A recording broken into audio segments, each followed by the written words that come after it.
Nous avons sollicité la collectivité territoriale de Corse, l'État, l'Europe, qui, fin 2015, nous ont financé un calculateur haute performance baptisé Brando,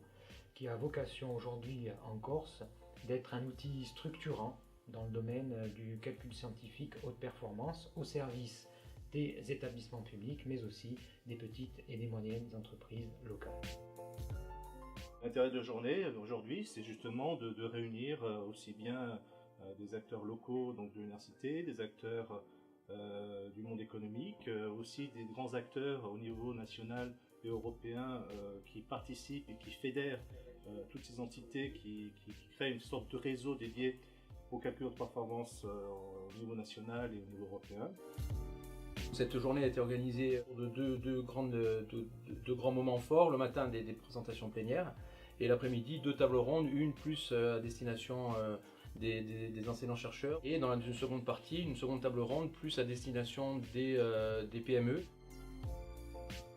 Dans le cas particulier de l'application que j'ai traitée, qui concernait les problématiques d'incendie dans les interfaces forêt-habitat, j'ai voulu montrer dans cette présentation comment, à l'aide du calcul haute performance, on avait réussi à consolider une approche de recherche amont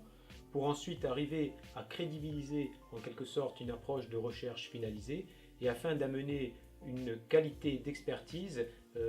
pour les prises de décision en matière de pouvoir public mais également d'opération. J'ai eu la chance d'avoir le soutien de l'ANR pour coordonner un programme de recherche qui portait sur la simulation à haute résolution d'incendies de forêt couplé à des modèles atmosphériques. Grâce à ça, nous avons développé les compétences et l'obtention d'un supercalculateur ici va nous permettre de porter dans le cadre d'un nouveau projet cet outil destiné aux opérationnels. Si le calcul est historiquement utilisé dans les domaines du climat, de la physique des particules, de la mécanique des fluides, avec des industriels tels que ceux de l'aéronautique en particulier, aujourd'hui il se développe de plus en plus dans toutes les disciplines, à des degrés divers, mais ça va progresser vers la biologie, vers les sciences humaines, et prend une importance notable,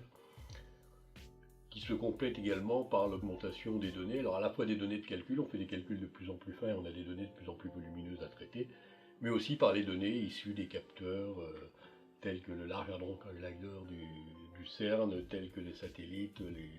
les télescopes ou Internet, et tous les objets connectés génèrent des masses et des masses de données qu'il faut traiter, stocker, conserver, et ce traitement appelle aussi au calcul intensif, d'où l'importance de cette thématique pour le CNRS.